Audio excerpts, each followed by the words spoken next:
Friends, Deepa கார்த்திக்ல இன்னைக்கு ஒரு சூப்பரான எபிசோடு. தீபா அந்த ரவுடி பசங்க கிட்ட இருந்து தப்பிச்சிடுறாங்க. அது மட்டும் இல்ல, தர்மலிங்கத்துக்கும் அந்த தீபா வேஷத்துல இருக்காங்கல்ல ரியா, அவங்கள பார்த்து சந்தேகம் வந்தது. அவங்களும் ஒரே யோசனை பண்ணிட்டு இருக்காங்க. இதை பத்தி டீட்டெயிலா நம்ம இந்த வீடியோல பார்க்கலாம். வீடியோக்குள்ள போறதுக்கு முன்னாடி மறக்காம நம்ம சேனலை சப்ஸ்கிரைப் பண்ணிக்கோங்க, பெல் பட்டனை ஹிட் பண்ணிக்கோங்க, லைக்கையும் தட்டி விட்டுக்குங்க.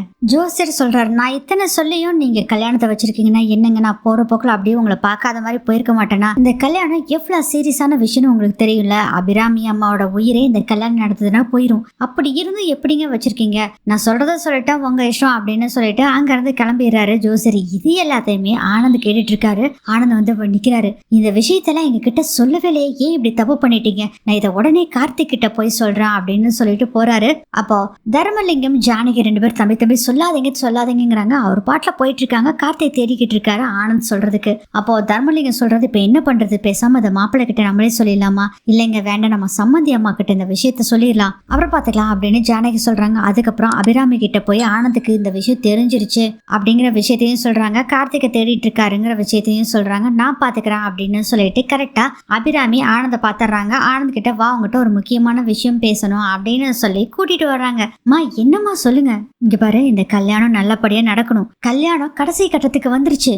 நீ இப்ப வந்து நிறுத்தணும்னு சொல்லக்கூடாதுப்பா. உங்க உயிருக்கு ஆபத்துன்னு சொல்லியிருக்காங்கல்ல ஜோசியர் அப்படின்னு ஆனந்த் சொல்றாங்க. இங்க பாரு, எனக்காக அவளோட உயிரவே கொடுக்க கூட தயாரா இருந்தா தீபா, அவளுக்காக நான் இதை செய்ய மாட்டேனா? இங்க பாரு, இந்த விஷயத்த யாருக்கிட்டையுமே சொல்லக்கூடாது, குறிப்பா கார்த்திக் கிட்ட சொல்லக்கூடாது, சத்தியம் பண்ணு அப்படின்னு சொல்றாங்க. இல்ல நான் சத்தியம் பண்ண மாட்டேன் அப்படிங்கிற மாதிரி தான் சொல்றாரு ஆனந்த். நீ கண்டிப்பா சத்தியம் பண்ணியே ஆகணும் அப்படின்னு சொல்லிட்டு சத்தியம் வாங்கிடுறாங்க ஆனந்த் கிட்ட அபிராமி. அடுத்ததே தீபாவை காமிக்கிறாங்க. தீபாவை கட்டி போட்டிருக்காங்க. என்ன பண்றதுன்னு சொல்லிட்டு சுசு போகணும் அப்படிங்கிற விஷயத்த சொல்றாங்க.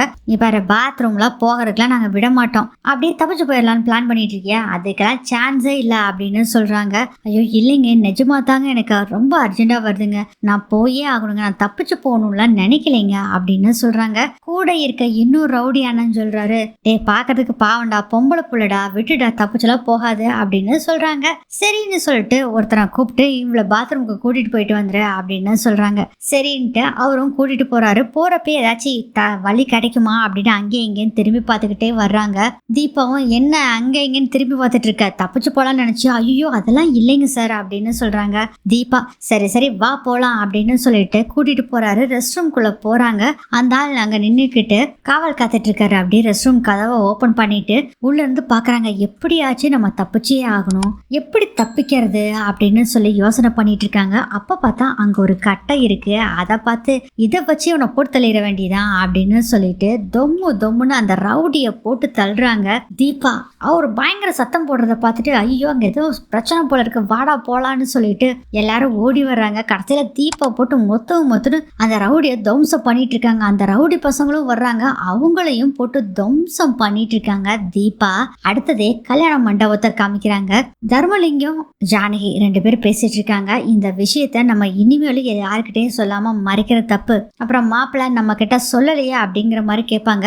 இந்த விஷயத்த அட்லீஸ்ட் நம்ம தீபா கிட்ட நாச்சி சொல்லிடலாம். ஏன்னா மாப்பிள்ளையும் தீபாவும் சம்மந்தி அம்மா மேல உயிரா இருக்காங்க, நம்ம இந்த விஷயத்த தீபா கிட்ட சொல்லிடலாம் அப்படின்னு சொல்லிட்டு தீபா ரூம் கதவை தட்டுறாங்க. அங்க இருக்க ரியா வந்து தீபா விஷயத்துல இருக்காங்கல்ல. ஐயோ இப்ப யாரு வந்து என்னத்தை ஏடா கூடமா சொல்ல போறாங்கன்னு தெரியலையே அப்படின்னு சொல்லிட்டு கதவை திறக்கிறாங்க. அங்க பார்த்தா ஜானகி தர்மலிங்கம் ரெண்டு பேரும் இருக்கிறத பார்த்துட்டு, வாங்கப்பா உள்ள வாங்கன்னு கூட்டிட்டு வர்றாங்க. அம்மா தீபா உங்ககிட்ட ஒரு விஷயம் சொல்லணுமா? அப்பா சொல்லுங்கப்பா, என்ன விஷயம்? அன்னைக்கு ஐஸ்வர்யா சொன்னால அப்படிங்கிறாங்க. ஐஸ்வர்யாவா, என்னத்த சொல்லியிருப்பா அப்படின்னு யோசனை பண்ணிட்டு, சரி என்னன்னு கேட்டு நம்ம தெரிஞ்சுக்கலாம் அப்படின்னு சொல்லிட்டு தீபா விஷயத்துல இருக்க ரியா, அப்பா என்ன சொன்ன ஐஸ்வர்யா, எனக்கு ஞாபகம் இல்லையா அப்படின்னு சொல்றாங்க. என்னம்மா இப்படி மறந்துட்ட, உங்களுக்கு கல்யாணம் நடந்தா சம்மந்தி அம்மா உயிருக்கு ஆபத்துன்னு சொன்னாங்க, அதைத்தான் அப்படியே ஓஹோ இப்படி ஒரு நடந்திருக்கா அப்படிங்கிற மாதிரி யோசனை பண்றாங்க. அதுக்குதாம்மா சொல்ல வந்தேன், இந்த கல்யாணம் நடந்தா பாவமா சம்மந்தி அம்மாவோட உயிர் போயிரும். அது ஜோசியர் அப்ப சொன்னாரு, சம்மந்தி அம்மாவும் வேண்டாம் சொல்ல வேண்டாம்னு சொன்னாங்க. ஆனா மறுபடியும் இப்ப ஜோசியர் பார்த்துட்டு எங்களை திட்டிட்டு போறாரு. அவர் வந்து பேசிட்டு போகும்போதே நமக்கு தெரிய வேண்டாம் எவ்வளவு சீரியஸான விஷயம் நடந்துட்டு இருக்குன்னு, அதனால இந்த கல்யாணத்தை மாப்பிள்ளை சொல்லி நிறுத்திடுமா அப்படின்னு சொல்றாரு தர்மலிங்கம். அதை கேட்டுட்டு ரியா சொல்றாங்க, என்னப்பா பேசிட்டு இருக்கீங்க, இந்த கல்யாணத்தை நிறுத்துறதா? அவங்க வயசானவங்க ஆமாப்பா, அவங்கள பத்தி யாருக்கும் கவலை இல்ல. நான் வாழ வேண்டிய பொண்ணு, நான் வாழ்ந்தே ஆகணும். அவங்கள பத்திலாம் எனக்கு கொஞ்சம் கூட அக்கறையே இல்ல. எனக்கு கல்யாணம் நடந்தே ஆகணும் அப்படின்னு சொல்றாங்க. என்ன இந்த பொண்ணு இப்படி பேசுறாளே, நீயா தீபா பேசுறது? உன் மாமியார் மேல எவ்வளவு பாசம் வச்சிருந்த, நீ பேசுறது தப்புமா அப்படின்னு சொல்றாரு தர்மலிங்கம். இங்க பாருங்க, என் வாழ்க்கை தான் எனக்கு முக்கியம். மத்தவங்களுக்காக இனிமேல் நீங்க யோசிக்காதீங்க, என் வாழ்க்கையை மட்டும் யோசிங்க, புரியுதா அப்படின்னு சொல்றாங்க. என்னடா இவ இப்படி பேசிட்டு இருக்காளே, ரொம்ப ஹார்ஸா பேசிட்டு இருக்காங்க, ரூடா பேசுறாங்க தீபா. அதை பாக்குறப்ப தர்மலிங்கத்துக்கு ஒரு டவுட் வருது. ஜானகி, என்னடி நீ இப்படி பேசிட்டு இருக்கேன்னு திட்டிட்டு இருக்காங்க. நீ என்னடி இப்படி திருத்துப்படி இப்படி மாறிட்டா அப்படின்னு கேக்குறாங்க ஜானகி. திரும்ப திரும்ப சொல்றேன், இனிமேல் என் வாழ்க்கையை மட்டும் நீங்க பாருங்க, மத்தவங்க வாழ்க்கையெல்லாம் பார்க்காதீங்க. இந்த விஷயத்த போய் நான் அவர்கிட்ட சொன்னேன்னு வச்சுக்கோங்க, அவ்வளவுதான். இந்த விஷயத்த நீங்க அவர்கிட்ட சொல்லவும் கூடாது. அதே மாதிரி நான் போய் அத்தை கிட்ட போய் இந்த கல்யாணத்தை நிறுத்துக்கன்னு போய் சொன்னேன்னா அவங்க தான் பேசுவாங்க. அதனால இந்த எதுவுமே வேண்டாம், நீங்க என்னோட வாழ்க்கையை மட்டும் பாருங்க, சரியா? ஓகே, நீங்க கிளம்புங்க அப்படின்னு சொல்றாங்க.